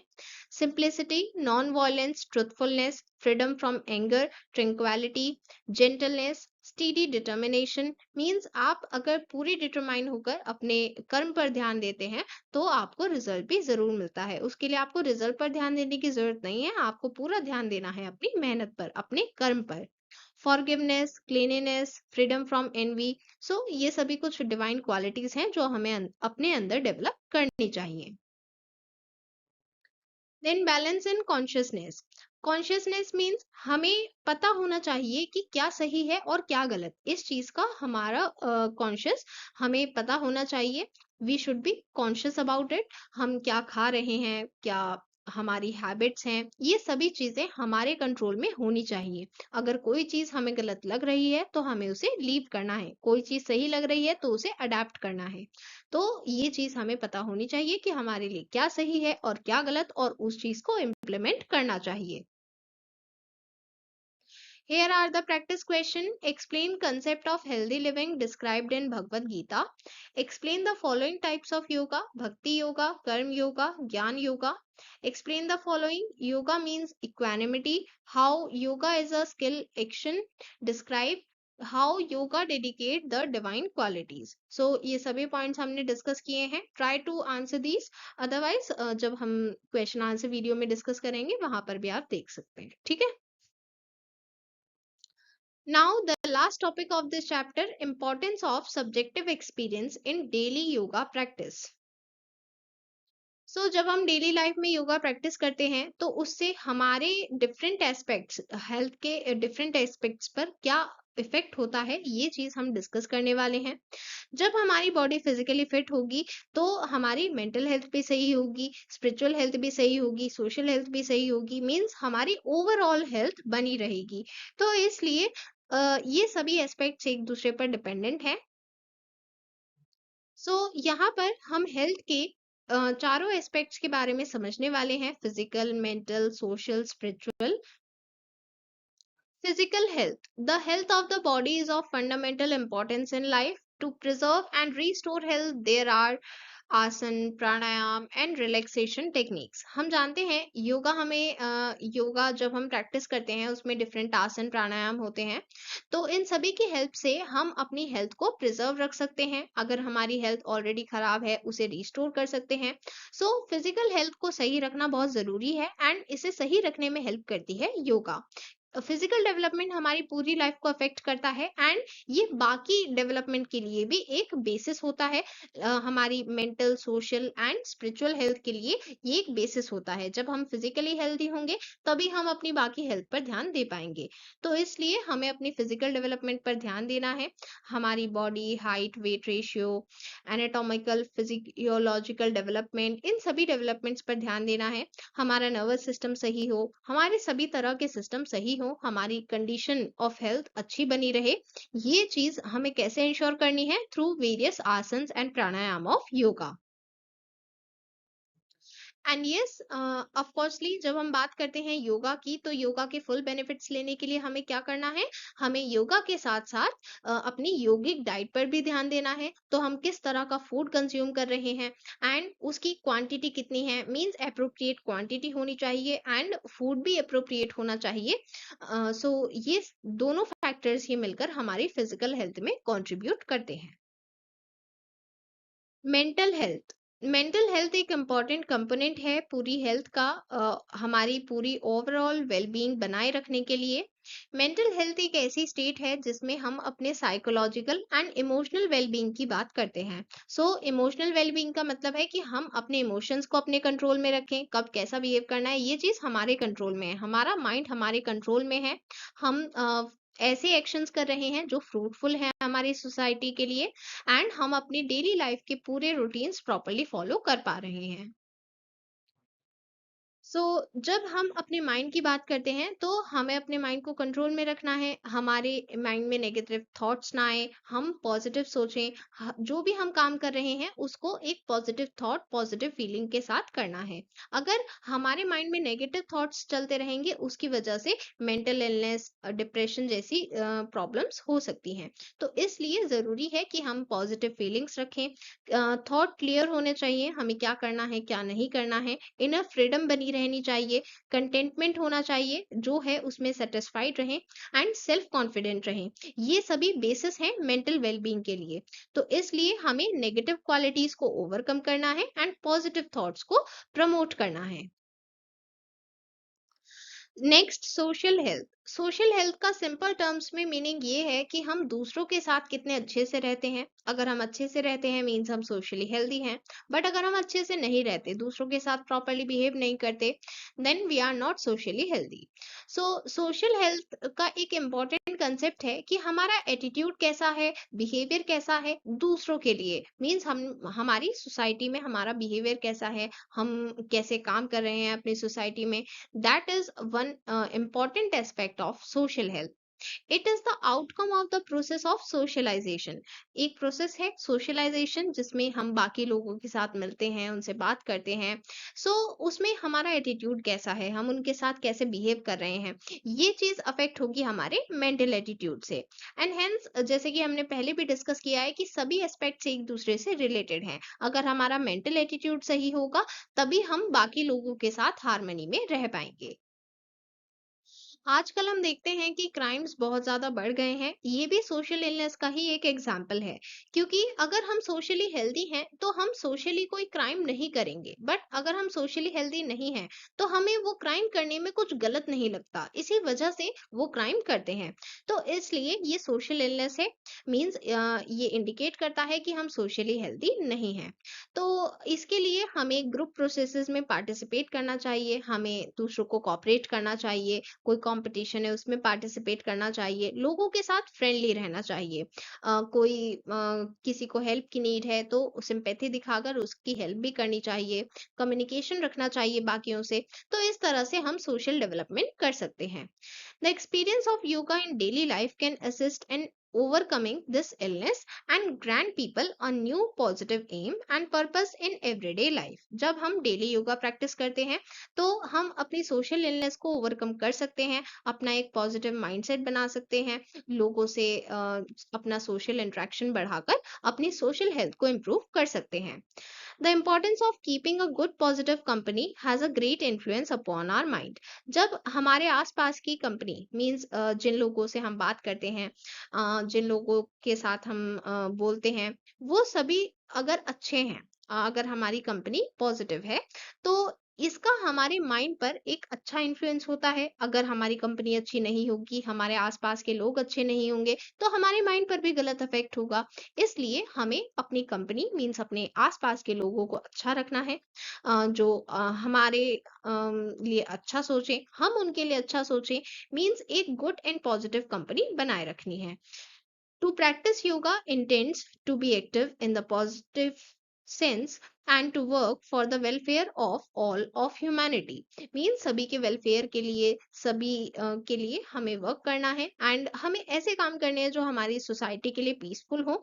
सो इसके लिए हमें जब हम योगा प्रैक्टिस करते हैं तो हमें इसी माइंडसेट को ध्यान में रखना है कि हम जो भी करें वो पॉजिटिव सेंस में करें। Next, spiritual health. Spiritual health का फंडामेंटल प्रिंसिपल होता है एंड ये ह्यूमैनिटी का हाईएस्ट परसेप्ट भी होता है, अहिंसा परमो धर्म। मीन्स अहिंसा ही परम धर्म है। इसका मतलब है कि हमें अपने थॉट्स, वर्ड्स, फीलिंग्स, एक्शन सभी में नॉन वायलेंस रखना है। मीन्स हमें ना ही कुछ गलत सोचना है, ना ही कुछ गलत बोलना है, ना ही कुछ गलत करना है। हमारी हर चीज में नॉन वायलेंस डिपिक्ट होना चाहिए, हमें हर चीज में नॉन वायलेंट रहना है। जब हम स्पिरिचुअल हेल्थ की बात करते हैं तो स्पिरिचुअल हेल्थ को बनाए रखने के लिए हमें प्रेयर करनी चाहिए, मेडिटेशन, मंत्र उच्चारण, ये सभी चीजें हम कर सकते हैं। इससे पॉजिटिव थिंकिंग भी डेवलप होगी, टॉलरेंस डेवलप होगी एंड हमारी स्पिरिचुअल हेल्थ इंप्रूव होगी। Humans ought to be protectors not be destroyers. Humans को प्रोटेक्टर बनना चाहिए, ना कि डिस्ट्रॉयर। लोगों को प्रोटेक्ट करें, उनके लिए एम्पैथी रखें, कंपैशन रखें, फ्रेंडली रहें, बट डिस्ट्रॉयर ना बने, किसी के साथ किसी भी प्रकार नॉन वायलेंट ना हो। Qualities that really make us human are the capacity to give, understand and forgive. हम इसलिए ह्यूमन है क्योंकि ऐसे तो बाकी लोग, जो बाकी जानवर हैं वो भी जी रहे हैं, पर हम उनसे अलग कैसे हैं? क्योंकि हमारे पास ये एबिलिटी है, भगवान ने हमें ये कैपेसिटी दी है कि हम समझ सकते हैं, हम सामने वाले को क्षमा कर सकते हैं, हम उसको फॉरगिव कर सकते हैं एंड अगर हमारे पास कुछ एक्स्ट्रा है, हमें दिख रहा है कि सामने वाले को जरूरत है, तो हम उसे डोनेट भी कर सकते हैं। That is the part of charity. तो ये सभी क्वालिटीज हमें ह्यूमन बनाती हैं। तो हमें ये रियलाइज करना है कि हम, हमारा रोल क्या है एंड हम किस तरह से किसी की भी हेल्प कर सकते हैं, ये चीज हमें समझनी है। स्पिरिचुअल हेल्थ को बनाए रखने के लिए हम ये तो ध्यान रखते ही हैं कि हमें गॉड को सरेंडर करना है एंड इसके साथ ही हमें ये भी ध्यान रखना है कि हम कुछ बेसिक प्रिंसिपल्स को अपनी डेली लाइफ में फॉलो करें। जैसे हम सभी के लिए अंडरस्टैंडिंग रखें एंड सभी के लिए पॉजिटिव फीलिंग्स रखें, हेल्पफुल रहें, कंपैशनेट रहें एंड ऐसा नहीं है कि सिर्फ कुछ स्पेसिफिक लोगों के लिए, बट सभी के लिए, चाहे वो किसी भी नेशन का हो, किसी भी रेस का हो, किसी भी रिलीजन का हो। हमें ये ध्यान रखना है कि हम ह्यूमन हैं तो हमें ह्यूमैनिटी शो करनी है। तो जब हम इस चीज का ध्यान रखेंगे तभी हम स्पिरिचुअल हेल्थ पर भी ध्यान दे पाएंगे। Spiritual urge is related to the search of happiness and terminations of misery.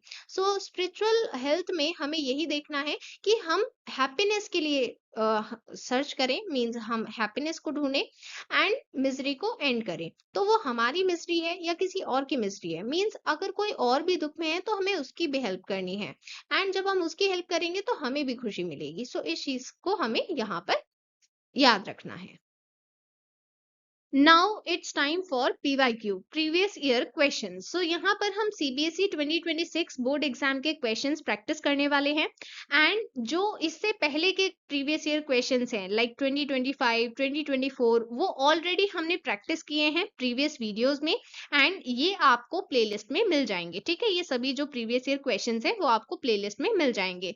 But अभी मैं आपको रिकमेंड नहीं कर रही हूँ कि आप वो previous year question paper attempt करिए, बिकॉज वहां पर आपको सभी चैप्टर से मिलेंगे। बट अभी हमने चैप्टर 2 कंप्लीट किया है, चैप्टर 3 अभी भी रिमेनिंग है, इसलिए जब हम चैप्टर 3 कंप्लीट कर लेंगे तब आप बाकी प्रीवियस ईयर क्वेश्चंस प्रैक्टिस करिएगा। ठीक है, अभी क्योंकि यहाँ पर मैंने आपको सिर्फ चैप्टर 2 के प्रीवियस ईयर क्वेश्चंस प्रोवाइड किए हैं तो ये आप इजीली समझ पाएंगे क्योंकि अभी हमने चैप्टर 2 को समझा है। ठीक है, starting with the first question, MCQ type questions कर रहे हैं। पहले, micronutrients are comprised of. Micronutrients में क्या आते हैं? Minerals and vitamins. Option C is the correct answer. मैंने आपको पहले भी बताया है, जब एमसीक्यू टाइप क्वेश्चन का आंसर देना है तो आपको ऑप्शन नंबर और ऑप्शन दोनों चीजें मेंशन करनी है। ठीक है, फिर एग्जाम के टाइम पर आप पूछते हैं कि मैम प्रेजेंटेशन के लिए टिप्स बताइए, तो कोई स्पेशल टिप्स कहीं और से नहीं आते हैं। जब आपको यहाँ पर बताया जा रहा है कि कैसे आंसर लिखना है, आपको उन्हीं सब चीजों को ध्यान में रखना है। ठीक है, According to Patanjali योग सूत्र, enlightening the importance of controlling the mind is means अगर हम अपने माइंड के थॉट्स को कंट्रोल कर पा रहे हैं, इस चीज को हम क्या कहते हैं? चित्त वृत्ति निरोध। मीन्स हमारे माइंड में जो थॉट्स आते हैं, कभी कभी नेगेटिव थॉट्स आते हैं, कभी हमें लगता है कि हमें पढ़ने के बजाय एंटरटेनमेंट देखना चाहिए, हमें वेब सीरीज देखनी चाहिए, इस तरह के कुछ थॉट्स आएंगे, बट हमारा उन पर कंट्रोल होना चाहिए। हमें पता होना चाहिए कि किस समय पर हमें क्या करना है, हमारे लिए क्या सही है। तो वो कब हो पाएगा? जब हम अपने माइंड पर कंट्रोल रख पाएंगे। तो इसे हम कहते हैं चित्त वृत्ति निरोध। Option A is the correct answer. Next question, which of the following is not a noticeable feature of तामसिक डाइट? हमने 3 तरह की डाइट पढ़ी है, उसमें से एक है तामसिक डाइट। तो यहाँ पर जितने फीचर्स गिवन है उसमें से एक फीचर ऐसा है जो इसका फीचर नहीं है, तामसिक डाइट का फीचर नहीं है। इस तरह के कीवर्ड्स को मिस नहीं करेंगे, अदरवाइज आप अच्छा खासा क्वेश्चन गलत कराएंगे और 1 मार्क्स आप लूज कर देंगे। तो इसलिए क्वेश्चन को ध्यान से पढ़ें। यहाँ पर बोला गया है नॉट, मतलब इनमें से कौन सा फीचर नहीं है। तो यहाँ पर एग्जॉशन एंड लेजीनेस होती है तामसिक डाइट कंज्यूम करने से। देन हमें क्रॉनिक डिप्रेशन भी देखने को मिलता है। Then expansion of life span and well being, ये सही नहीं है, मतलब ये तामसिक डाइट का फीचर नहीं है। बिकॉज अगर आप तामसिक डाइट कंज्यूम कर रहे हैं तो उससे आप ठीक नहीं रहेंगे, और जब ठीक नहीं रहेंगे तो आपकी लाइफ स्पैन एक्सपेंड भी नहीं हो पाएगी। तो इसका मतलब है यहाँ पर ऑप्शन सी तामसिक डाइट का फीचर नहीं है। Okay, so the correct answer is option C. Next, clarity of thoughts, inner freedom, contentment and self confidence are the basis for dash. अगर हमें थॉट्स की क्लैरिटी है, आपको पता है कि आप क्या सोच रहे हैं और आपको क्या करना है, आप अंदर से फ्री हैं, मींस अंदर से ये नहीं है कि हमारे माइंड में ऐसे थॉट्स आ रहे हैं, हमारा खुद के ही माइंड पर कंट्रोल नहीं है, पता नहीं क्या क्या थॉट्स आए जा रहे हैं, ऐसा कुछ नहीं है। आप अंदर से फ्री हैं, आप में कंटेंटमेंट है, सेटिस्फेक्शन है कि आपको जितना मिला है, जो मिला है सही है, और आप मेहनत कर रहे हैं, आप सेल्फ कॉन्फिडेंट है। तो ये सभी किस चीज के बेसिस है? मेंटल वेलबींग के। जब आप मेंटली फिट होते हैं, मेंटली हेल्दी होते हैं। सो the correct answer is option D, mental wellbeing. Next question, according to Patanjali, Kriya Yoga is classified into 3 parts. So हमने देखा था क्रिया योगा के 3 पार्ट्स होते हैं, हमें यहाँ पर उन्हीं 3 पार्ट्स का नेम बताना है। So the correct option is option B, tapas, svadhyaya, Ishvara, प्राणी, धन। Next question, Sanjeev admires Srimad Bhagavad Gita and has full faith in its sacred preaching. The type of yoga highlighted in it as a path to achieve true knowledge about the self is. तो हमने यहाँ पर different type के योगा पढ़े थे जो श्रीमद् भगवत गीता में हमें बताए गए हैं। तो उसमें से ऐसा कौन सा टाइप का योगा है जिससे हमें ट्रू नॉलेज कैसे मिलेगी, ये पाथ बताया गया है। सो हमें अगर खुद के बारे में जानना है, खुद के बारे में ट्रू नॉलेज अचीव करनी है, इसके लिए हमें हेल्प करता है gyan yoga. So the correct option is option C. Next, which of the following is associated with समत्वम योग उच्यते, a teaching of Bhagavad Gita? Bhagavad Gita में हमें बताया गया है समत्वम योग उच्यते, इसका क्या मतलब होता है, ये किस चीज से एसोसिएटेड है? ये एसोसिएटेड है इक्वेनिमिटी से। मींस कैसी भी सिचुएशन हो, हमारा माइंड एकदम स्टेबल रहना चाहिए। ऐसा नहीं है कि कोई खुशी की बात है तो हम ओवर एक्साइटेड हो जाएं, और कोई दुख है तो हम बहुत ज्यादा डिप्रेशन में चले जाएं। मींस एक्सट्रीम कंडीशंस पर नहीं जाना है, हमें स्टेबल रहना है, इक्वेनिमिटी रखनी है माइंड में। तो इसके लिए करेक्ट ऑप्शन होगा B, practice of equanimity of mind. Next question, which of the following are helpful in attaining higher level of बुद्धि? अगर हमें अपनी नॉलेज बढ़ानी है, इसके लिए हमें क्या हेल्प करता है? सबसे पहला है ध्यान, दैट इज मेडिटेशन, एंड ज्ञान योगा। अभी हमने डिस्कस किया था, ये ट्रू नॉलेज को अचीव करने में हेल्प करता है। यहाँ पर क्योंकि 2 ऑप्शंस कंबाइन करने थे, तो जो बेस्ट 2 ऑप्शंस हैं हमें वही कंबाइन करने होंगे। The correct option is a. Next question, Maharishi Patanjali precisely explains the effects of mental distraction. Which of the following is not the symptoms of चित्त विक्षेपा। हमने पढ़ा था चित्त विक्षेपा के बारे में, दैट इज मेंटल डिस्ट्रैक्शन। तो मेंटल डिस्ट्रैक्शन के कौन से सिम्टम्स नहीं हैं? अगर हम मेंटली डिस्ट्रैक्टेड हैं तो depression, trembling of body, irregular breathing, इस तरह के सिम्टम्स मिलते हैं। ये इंडिकेट करते हैं कि हमारी मेंटल हेल्थ सही नहीं है, हम मेंटली डिस्ट्रैक्टेड हैं। ठीक है, इसका मतलब चित्त विक्षेपा के सिम्टम्स हैं। बट हमसे क्या पूछा गया है? Not the symptom. तो कौन सा नहीं है? तो ब्लिसफुल स्टेट ऑफ माइंड, ये इसका सिम्टम नहीं है। एंड इसके लिए हम एक स्पेसिफिक टर्म भी यूज करते हैं। क्या टर्म है वो? अभी हमने चैप्टर में पढ़ा है, रिकॉल करिए। उसे हम कहते हैं चित्त प्रसादना। ठीक है, so option B is the correct answer. ये यहाँ पर चित्त विक्षेपा का सिम्टम नहीं है। Okay, next question. यहाँ पर हमें बताया गया है कि तरुण ओबेसिटी की प्रॉब्लम से सफर करता है एंड इसके लिए वो चाहता है कि वो अपना बॉडी फैट रिड्यूस करे। इसके लिए उसने योगिक प्रैक्टिस स्टार्ट की है। तो हमें उसको क्या एडवाइस देनी चाहिए फूड के रिगार्डिंग? तो हम जानते हैं कि जब हम योगिक प्रैक्टिस की बात करते हैं तो हमें सिर्फ योगासन पर ध्यान नहीं देना है, हमें अपनी योगिक डाइट पर भी ध्यान देना है, राइट? तो इसलिए यहाँ पर हमें एक मेजर प्रिंसिपल याद रखना चाहिए एंड वो क्या है? हमें अपना हाफ स्टमक फूड के साथ फिल करना है, देन 1/4 वाटर के साथ एंड देन 4th क्वार्टर हमें सेव रखना है एयर के एक्सपेंशन के लिए, मींस उसे खाली छोड़ना है। ठीक है, तो यहाँ पर करेक्ट ऑप्शन होगा B. Okay, so we have completed MCQs. Now proceeding to long answer type questions. देखिए, एक बात मैं पहले आपको क्लियर बता देती हूँ। जैसे मैंने आपको शुरू में बताया था कि इस चैप्टर से 2026 बोर्ड एग्जाम में 10 MCQ आए और 2 लॉन्ग आंसर टाइप क्वेश्चन आए। बट इसका मतलब ये नहीं है कि हर बार ही ये पैटर्न रहेगा। मतलब कोई शॉर्ट आंसर टाइप ना आए या फिर लॉन्ग आंसर टाइप में 2 ही आएंगे, मतलब ऐसा जरूरी नहीं होता है। ठीक है, वो इस बार हुआ है, हो सकता है अगली बार हो जाए, और ये भी हो सकता है कि ना हो, वो पैटर्न चेंज हो जाए। लाइक हो सकता है कि आपके पास 5 MCQ आए या फिर 6 MCQ आए, देन शॉर्ट आंसर टाइप में भी मिले आपको एक क्वेश्चन, फिर यहाँ पर लॉन्ग आंसर टाइप में भी मिले। ठीक है, तो कहने का मतलब ये है कि कभी भी आपको सिर्फ क्वेश्चन आंसर के ऊपर डिपेंडेंट नहीं रहना है, आपको चैप्टर को अच्छे से समझना है। अगर आप चैप्टर को अच्छे से समझ गए, फिर शॉर्ट आंसर टाइप हो या लॉन्ग आंसर टाइप हो या फिर MCQ हो, आप हर टाइप के क्वेश्चन को अच्छे से आंसर कर पाएंगे। ठीक है, now let us start the long answer type questions. यहाँ पर पहला क्वेश्चन है, what do you understand by hatha yoga?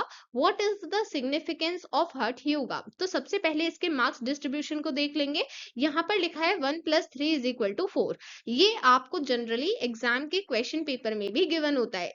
ये आपको बताता है कि कितना वेटेज है कौन से पार्ट के लिए। तो फर्स्ट जो पार्ट है क्वेश्चन का, उसके लिए 1 मार्क है एंड सेकेंड पार्ट के लिए 3 मार्क्स है। ठीक है, तो सबसे पहले हमें बताना है हठ योगा क्या है। तो हम जानते हैं हठ योगा एक प्रैक्टिस है जिसमें हम डिफरेंट चीजों के कॉम्बिनेशन को प्रैक्टिस करते हैं। इसमें आते हैं आसन, प्राणायाम, मुद्रा, बंध, मेडिटेशन, षट क्रिया, ये सभी इसमें आते हैं। ठीक है, अब बात करते हैं सिग्निफिकेंस के बारे में।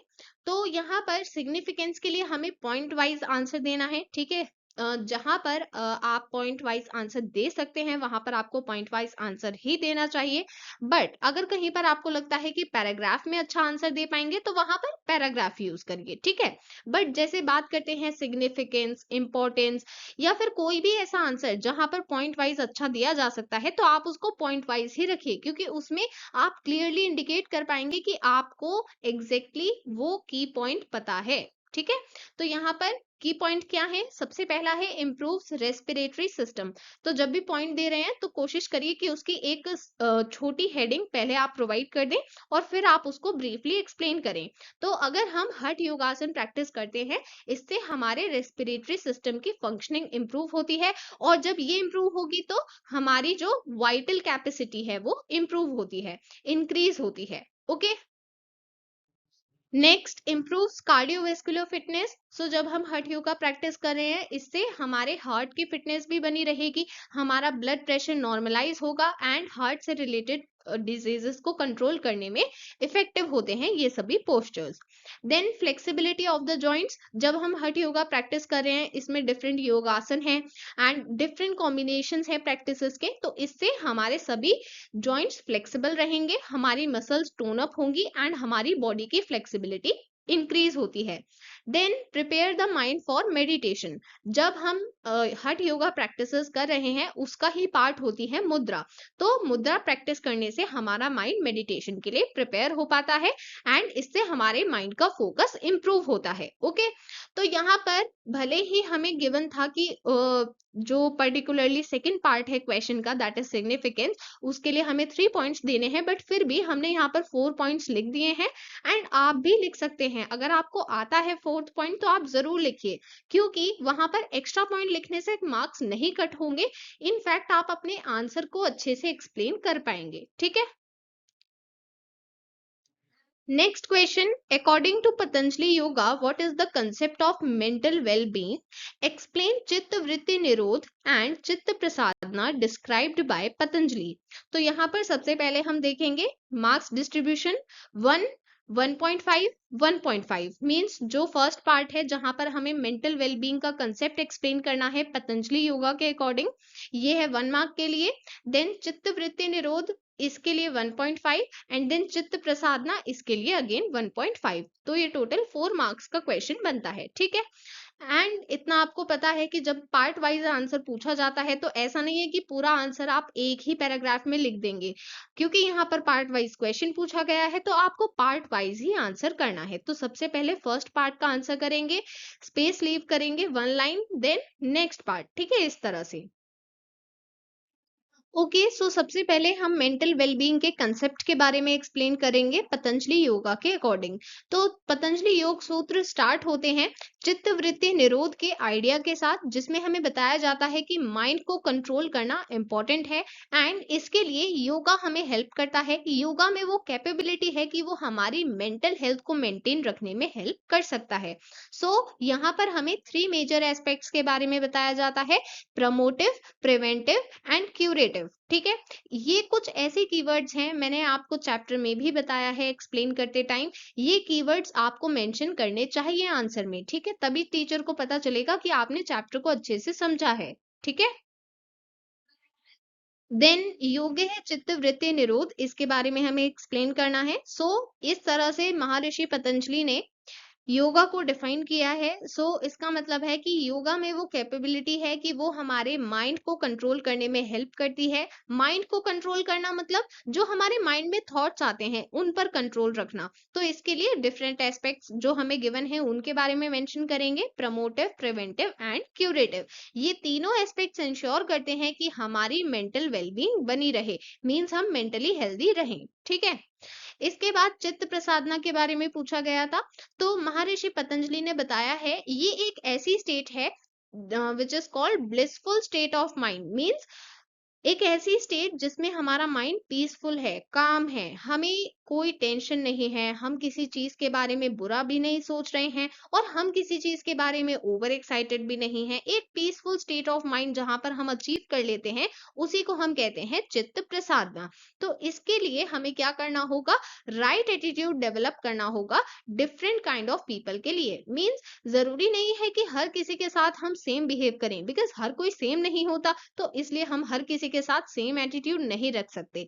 जो जैसा है उसके साथ वैसा एटीट्यूड रखना होगा। अब सपोज करते हैं कोई रो रहा है तो हम क्या उसके पास जाकर हंसेंगे? नहीं, इंस्टेड हम उसके लिए कंपैशन दिखाएंगे, हम उसकी प्रॉब्लम को समझेंगे, उसको कंसोल करेंगे। सो इस तरह से हमें जो जैसा पर्सन है उसके लिए वैसा एटीट्यूड रखना होगा। ठीक है, सो यहाँ पर हमने 4 टाइप्स पढ़े थे, यहाँ पर हम उन चारों को मेंशन करेंगे। ठीक है, हैप्पी के लिए फ्रेंडलीनेस, अनहैप्पी के लिए कंपैशन, वर्चुअस मींस पुण्य के लिए डिलाइट एंड इमोरल के लिए इनडिफरेंस। ठीक है, सो यहाँ पर इस तरह से हमने पूरे क्वेश्चन का पार्ट वाइज आंसर प्रोवाइड किया है। एंड मैंने आपको पहले भी बताया था कि जब पार्ट वाइज आंसर प्रोवाइड करना है तो हर एक पार्ट का डिफरेंट मींस उसके बीच में जो स्पेस है वो आपको मेंटेन करना है। ठीक है, तो इस तरह से हमने पूरा आंसर प्रोवाइड कर दिया है। ठीक है, तो यहाँ पर हमने प्रीवियस ईयर क्वेश्चंस का डिस्कशन भी कंप्लीट कर लिया है, हमने चैप्टर को भी समझा, 2026 बोर्ड एग्जाम के क्वेश्चन आंसर को भी समझा है। एंड अभी आपको जो और प्रीवियस ईयर क्वेश्चन है उनको प्रैक्टिस करने की नीड नहीं है, बिकॉज इस टाइम पर अगर आप उन्हें प्रैक्टिस करेंगे तो अभी तक चैप्टर 3 पे हमने प्रिपेयर नहीं किया है तो आप कंफ्यूज हो जाएंगे, ठीक है। बट अगर आपको और क्वेश्चन प्रैक्टिस करने हैं तो जो आपकी सीबीएसई स्टडी मटेरियल में गिवन है आप उनको प्रैक्टिस कर सकते हैं, ठीक है। तो अब मिलेंगे नेक्स्ट वीडियो में जहां पर हम चैप्टर 3 कंप्लीट करेंगे। Okay, so that was all for today. If you have any doubt you can ask me in the comment section. Bye everyone.